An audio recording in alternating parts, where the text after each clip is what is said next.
سلام دوستان و عزیزان، به کانال فرزین میلیتری خیلی خوش اومدید. لایک، سابسکرایب، کامنت فراموش نشه. زنگوله رو برای من قهوه‌ای کن عزیز دلمی. عرضم به حضور شما که جنگ ایران و عراق قسمت دوم. عرضم به حضور شما به اونجا رسیدیم که در واقع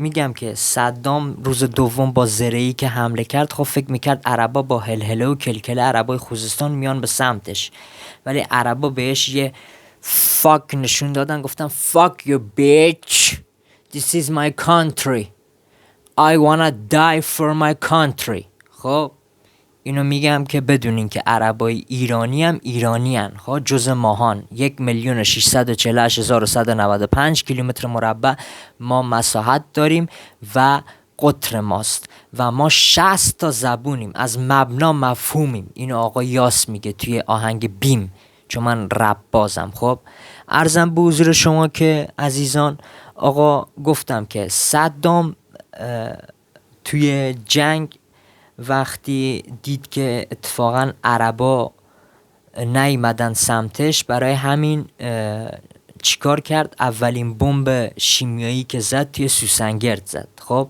عرضم به حضورت که صدام آدم کینه‌جویی بود. اون قضیه F14 هم که از ایران فرار کرد و رفت به عراق پناهنده شد، حالا اسم خلبانش دقیقا یادم نیست، خب چون من پادکست دیگه، این در واقع پادکست فلبدا هست، خب من هر چی تو ذهنمه میگم. خب عرضم به حضور شما که رفت آقا این در واقع به شوروی اطلاع داد که ما F14 داریم. شوروی هم سریع وسایلش رو جمع کرد، رفت که مثلا اطلاعات F14 رو در بیاره، ببینه کاکپیتش چیه، کلا سازندش، ساختش، متریالش چیه. این بعدش تمام کاکپیتا و راداراشو در آورده بود، صدام داده بود به آمریکا، فقط یه قاب خالی به شوروی داد.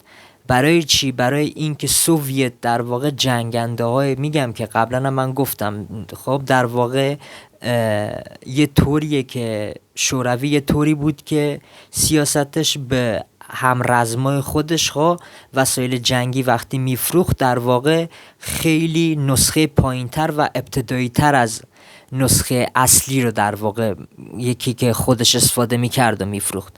آقا توی جنگ ایران و عراق F14 خب همینطوری جنگنده های سوویت پت پت پت پت پت پت پت پت پت پت پت پت پت پت پت میزدن. خب عملیات کمان 99 رو که برای شما توضیح دادم. حالا میرسیم به عملیات بزرگ H3. هنوز نیروی هوایی دست سپاه و بسیج و این آدمای شبه علم که یه جرعه سواد نظامی ندارن، یه جرعه تجربه نظامی ندارن، خب الکی اومدن شدن فرمانده، فقط دارن ارزشی حرف میزنن. خب اینا رو ولش کن بره. خب این سپاهی مپاهی ها رو ولش کن. ارتش فدایی ملت. البته قبلا بود، الان دیگه خیلی ببخشید خایمالا تو ارتشم راه پیدا کردن، ارزشی ها تو ارتشم راه پیدا کردن. عرضم به حضورت که بعدش صدام خرمشهر و آقای سیاری و با همرزمانش رنجرای نیرو زمینی ارتش، نگاه ارتش وقتی میگم اونا ملیگرا بودن، برای ایران میجنگیدن، برای ناموس میجنگیدن. 10 روز تمام نگه داشتن. پر جنازه عراقی شده بود دور تا دور سنگ، این جایی که اینا مقرشون بود، این 10 نفر. خب مهماتشون هم کم بود، نظام آتش داشتن، یعنی با هر شلیک یک کشته، در واقع اسنایپر بودن. عرضم به حضور شما که صدام وقتی اینا رو دید، خب اصلا گرخید، دید که خرمشهر رو آزاد کرد. میگن خرمشهر رو خدا آزاد کرد، آیت الله خمینی میگه، خب ولی خرمشهر رو شهیدان و مردم ایران آزاد کردن با کمک خداوند و الله متعال. چون من در واقع مسلمانم و اعتقاد به اسلام دارم، شیعه هم هستم. خب من پدرم منو مسلمان کرد، وگرنه من مسلمان نبودم، آگنوستیک بودم، ندانم گرا بودم، مثل انشتین. کتاب جهانی که من میبینم مال انشتین و شما حتما مطالعه بفرمایید، خب میفهمین که من چی میگم. آقا این بعدش صدام گرخید، حتی خرمشهر رو وقتی گرفتن از صدام پیشروی کردن، حتی وارد خاک عراق شدن، یعنی وارد خاک عراق شدن. صدام رسما گرخید، خب ارزم به حضور شما که اینا بعدش جنگشون آرتیلری شد. آرتیلری یعنی چی؟ یعنی نرخ آتش توپخانه، یعنی توپخانه به توپخانه، چون توپخانه خیلی مهمه. خب نرخ آتشش توپخانه خیلی مهمه که به هنگای متفاوت بهت گرا میدن، تو در واقع اون مقرهای دشمن و اون هدفهای دشمن و اون پیاده نظام دشمن و اون تجمعات دشمن رو میتونی با آرتیلری نابود کنی، یا همون توپخانه در واقع. با M109 هایی که هویتزرهای خودکشیشی M109 که شاهنشاه کبیر روحش شاد، من شاهنشاهی نیستم، گفتم که دموکراسی طلبم، خب ولی شاه نور به قبرش بباره، برای ایران کار کرد. خب عرضم به حضور شما جالب اینه که بعد از جنگ ایران و عراق وقتی تمام شد، 800 میلیارد دلار سازمان بین الملل غرامت تعیین کرد برای عراق که به خاطر جنگ و چون حمله‌گر بوده، آغازگر حمله بوده به ایران بپردازه، که حتی 1 قرونش هم هنوز نیامده داخل ایران. برای چی؟ برای اینکه اینا میان میخوان شیعه رو گسترش بدن. ما میخوایم انقلاب خودمون رو گسترش بدیم، نمیدونم حشد و شعبی و نمیدونم 1000 تا گروه شبه نظامی درست کردن. عرضم به حضورتون که پول ملت رو میریزن تو حلق اونا. من با یه عراقی همکار بودم، خب توی تهران با هم دیگه کار میکردیم. خب من زبان انگلیسی مسلطم، خب با هم دیگه کار میکردیم. میگفت من ایرانی جلو روش میخندم، پشت به سرم باشه سرشو میبرم. یعنی انقدر از ایرانی‌ها متنفرن. بعدش میان تو ایران چون پولشون خیلی ارزشمنده، خب میان تو ایران میرن مستقلات میخرن. خب میدونین تمام شمال و تمام ویلا و اینا رو عراقی‌ها دارن میخرن. میدونین ما هم یه روزی قضیه ما مثل فلسطین و عراق میشه. شما آقایون اینو فکر اینجا رو کردین که دارین به اینا سند میدین، زمین به اینا میدین تو این کشور اهورایی، تو این کشوری که مردمش حاضرن به خاطرش جونشون رو فدا کنن. عزیزترین دارایی زندگی جونته.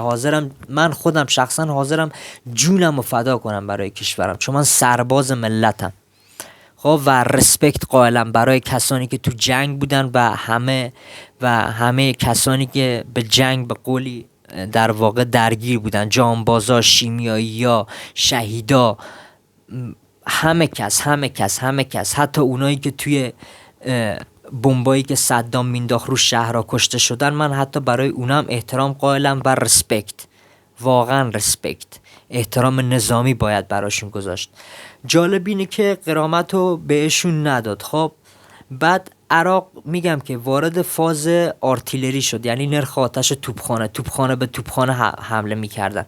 بعدش هی هواپیمای ایرانی میومدن، هی کاروانای لوجستیک عراق رو میزدن. یعنی عراق توی بدترین شرایط اقتصادی بود. خب تمام پالایشگاهاشو زده بودن توی کمان 99، تمام نیروگاهاشو زده بودن، مناطق مهمشو زده بودن. خب ریده بود به خودش. سقط علی صدام کسننه ریده بود به خودش. خب آقای رایفی پور، تو که تریبون دستت، تو که یه مش ارزشی میان پشت پامنبری داری، به قول معروف ارزشی ها میان میشینن، تا از فراماسونه رو اینجور حرف میزنی. در واقع علمم نیست، شبه علمه. خب تو هیچ علمی نداری. خب واقعیته. من حاضرم با شما رو در رو مناظره کنم آقای رایفی پور. خب عرضم به حضورتون جالب اینه، میدونستین اطلاعات یکی از بزرگترین عملیات هوایی جهان که همون حمله به پایگاه اچ هست و اسرائیل داده؟ اسرائیل به ایران سلاح و مهمات میداد و مخصوصا موشک تاو، چون موشک تاو یه موشک ضد تانک خیلی قویه، چون تاپ اووره. خب خیلی قویه. خب الان اگه شما دقت کنین روی تاوای قدیمی، روی لانچرهای تاوای قدیمی خب مخدوش کردن برای اینکه اسم اسرائیل و اسم سازندش از بین بره، مخدوش کردن. خب کسانی که حالا با لانچر تاو آشناییت دارن و لانچر تاو دیدن و میدونن هدایت سیمی و اینا رو میدونن چطوری باهاش کار کنن، خب میفهمن من چی میگم. عرضم به حضورتون برگردیم سر بحث موضوع خودمون. عرضم به حضور شما که در واقع ما 800 میلیارد غرامت که به ما ندادن. بعدش آقا شما نگاه کن، این خب صدام 2 تا دلیل برای حمله به ایران داشت. یک، اول اینکه اروندرود رو بگیره بکنه شط العرب و خوزستان رو از ایران جدا کنه، مال خودشه، چون پر از منابع نفتی و گازی و پتروشیمیه و عرب هم داخلش داره که کور خونده بود. سقط اعلام صدام کسننه. fuck you bitch. خب ارزم به حضورت صدام بعدش میگم که گرخید. خب گرخید، دید که اصلا آقا من طوری که فکر میکردم گوه خوردم که ما نهار رو توی بغدادیم، ایشالله شامو توی چیز میخوریم، توی تهران میخوریم. خب به در بسته اصابت کرد. بعد عرضم به حضور خدمت شما که گفتم که آقای محسن رضایی عملیات فریب انجام میداد. خب جوانای ساده دل مملکت رو خب میبرد زیر آتش توپخانه زرعی دشمن، عملیات فریب به سبک جنگ داخلی آمریکا تو قرن 18 میجنگید. وقتی یه نخودی انتخابات تو هر انتخاباتی میاد بعد رد میشه. خب نخودی انتخابات خب خیلی از جونها رو گرفت، سرمایه انسانی رو گرفت. جنرال پاتن آمریکایی میگه no motherfucker but dying.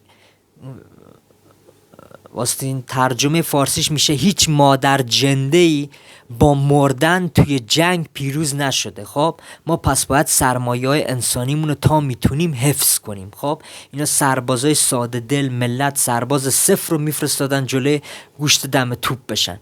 عرضم به حضور اینا ارتش تضعیف کردن. خب ارتش چون در واقع هنوز ملیگراها داخلش بودن، واقعا برای ایران میجنگیدن نه برای رژیم.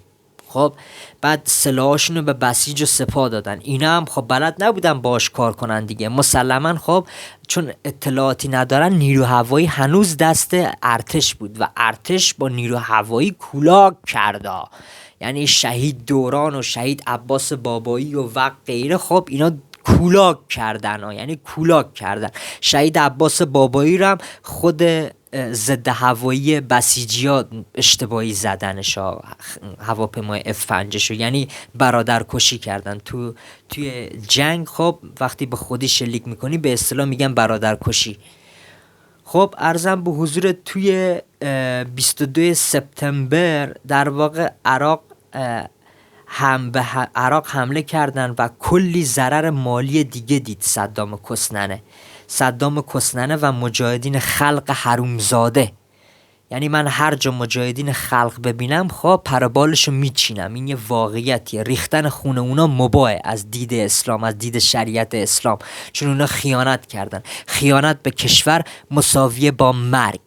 عرضم به حضور شما که بعدش میگم که ضرر مالی زیادی به صدام زدن، باعث شد که صدام بگرخه. بعد از 4 سال بگه آقا من جنگو ول کن، من دیگه جنگ نمیخوام بکنم. خب ولی خمینی جنگو ادامه داد. 4 سال دیگه کلا جنگ شد 8 سال. خب همین جنگ باعث شد که این رژیم تثبیت بشه و مردم با هم دیگه متحد بشن. جنگ در واقع برای این رژیم خیلی خوب بود و مفید بود. عرضم به حضورتون که من یه لحظه ببخشید.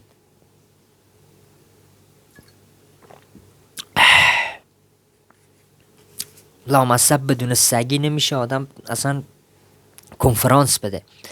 عرضم به حضورت که گفتم که اینا ارتش رو تضعیف کردن. خب همه سلاحاشون رو دادن ولی با این حال ارتش بازم با تانکای چیفتن واحد زرعیش و نیروی هواییش ترکوند همه رو. خب من تا اینجا دیگه بیشتر ذهنم نمیکشه. مرسی که به صحبتام گوش دادین. لایک و سابسکرایب و کامنت فراموش نشه. عزیزای دلمین منو حمایت کنین من بیام بالا. من نگاه کنین نظام و سیاست و در واقع تاریخ به هم دیگه گره خوردن و شدن میلیتری. عزیزان من چون هنوز سابسکرایبام به 1000 تا نرسیده، از 15 دقیقه بیشتر مجاز نیستم که ویدیو بذارم. خب وگرنه همشو کامل یلخی برای شما تو نیم ساعت توضیح میدادم. عزیزان با اجازه یا علی مدد، خداحافظ.